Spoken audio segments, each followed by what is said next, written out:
날 귀하다 하시네. 나는 오늘 피었다 지는 이름 없는 꽃과 같네. 바다에 있는 파도 안개와 같지만 주는 나를 붙드시고 부르짖음 들으시며 날 귀하다 하시네. 나 오직 주의 것, 나 오직 주의 것, 나 오직 주의 것, 나 오직 주의 것.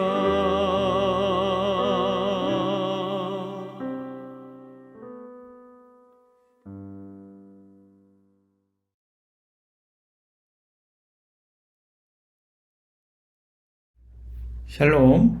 오늘 아침 함께 묵상할 말씀은 마가복음 8장 22절에서 26절입니다. 제가 봉독하겠습니다.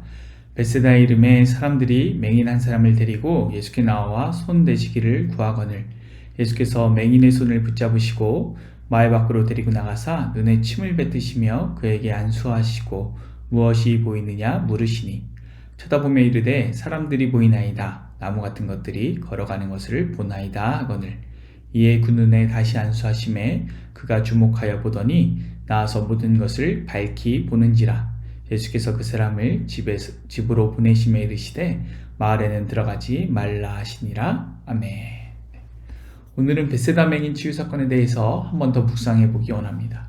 이제 벳세다 맹인 사건은 성경에서 유일하게 예수님께서 2번에 거쳐서 치유하신 사건이라고 했습니다. 예수님을 만나기 전에는 완전한 맹인이었던 이 사람이 첫 번째 안수 이후로는 보이기는 하나 사람이 나무로 보이는 정도였고 예수님이 다시 안수하시니 모든 것을 밝히 보게 되었습니다. 사실은 벳세다 맹인 사건으로는 아침에 한 번만 묵상을 하고 이제 바로 다음 본문으로 넘어가려고 했습니다. 그런데 제 안에서 계속해서 마음에 걸리는 것이 하나 있어서 그것을 묵상하다 보니 하루에 묵상할 만큼을 넘어가서 이제 오늘까지 한번 묵상해 보려고 합니다. 어제 묵상하면서 가장 제 마음을 불편하게 한 것은 바로 24절 말씀이었습니다. 한번 읽어보겠습니다. 쳐다보며 이르되 사람들이 보이나이다. 나무 같은 것들이 걸어가는 것을 보나이다 하거늘. 사람들이 보이나이다. 나무 같은 것들이 걸어가는 것을 보나이다. 사실 이 말씀에서 사람이 나무로 보였다는 것은 단순하게 이 사람의 시력이 완전히 회복되지 않았기 때문일 수 있습니다. 그런데 하나님께서 지속적으로 저의 마음을 불편하게 하셨습니다. 규나 너는 사람을 나무로 보고 있지는 않느냐? 규나 너는 사람을 이 나무로 만든 종이로 보고 있지는 않느냐? 예수님께서 자신의 생명을 주고 사신 영혼들을 돌보는 사명을 받은 제가 사람을 나무나 그 나무로 만든 종이로 보고 있는 그런 불완전한 영적인 시력을 갖고 있지는 않은지 주님께서 엄하게 저에게 물으셨습니다.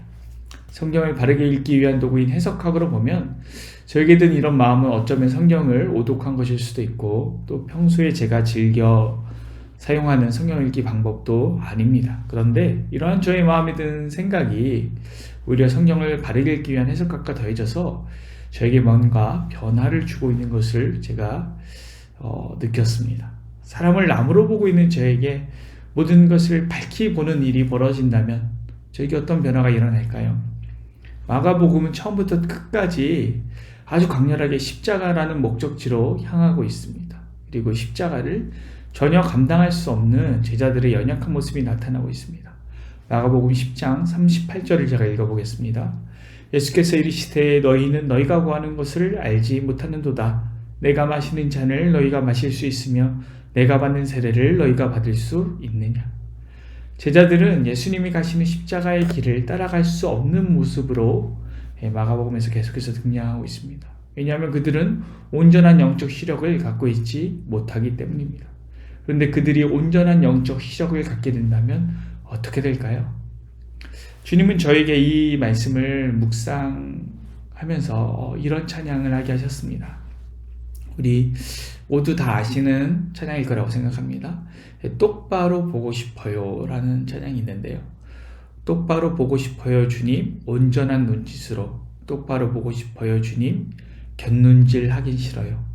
하지만 내 모습은 온전치 않아 세상이 보는 눈은 마치 날 죄인처럼 멀리하며 외면을 하네요.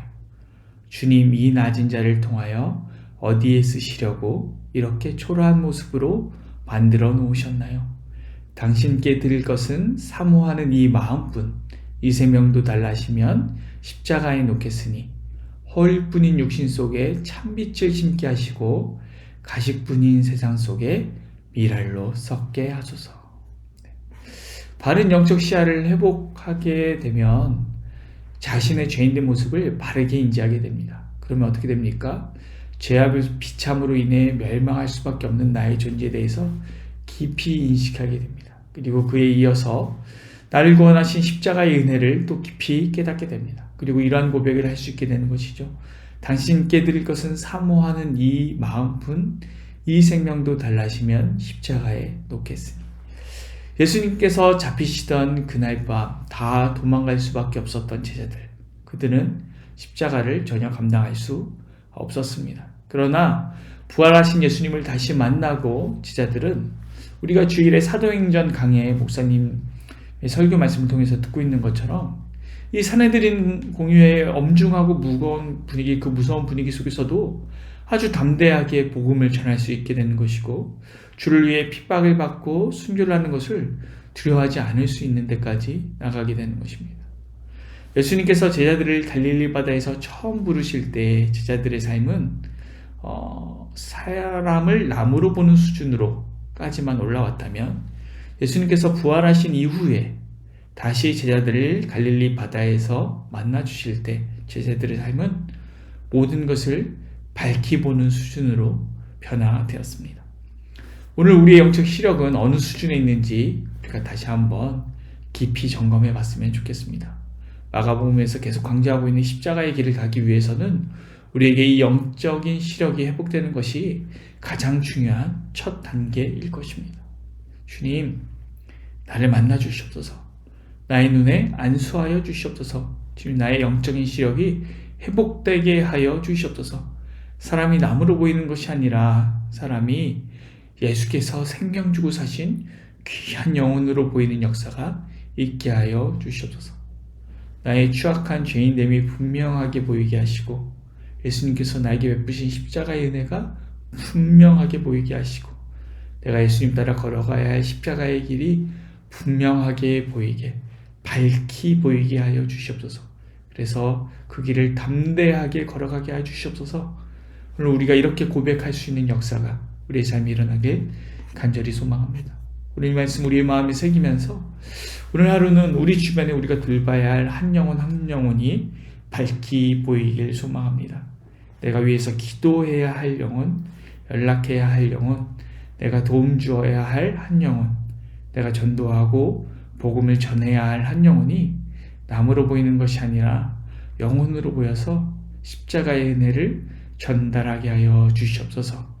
오늘 하루 이 말씀 꼭 실천하면서 기도하고 연락하고 도움 주고 전도할 수 있었으면 좋겠습니다.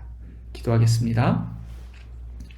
사랑이 많으신 하나님, 감사합니다. 오늘 우리의 영적인 시력을 회복시키셔서 우리의 십자가 사명이 다시 우리 마음에 불일 듯 일어나게 하여 주시옵소서.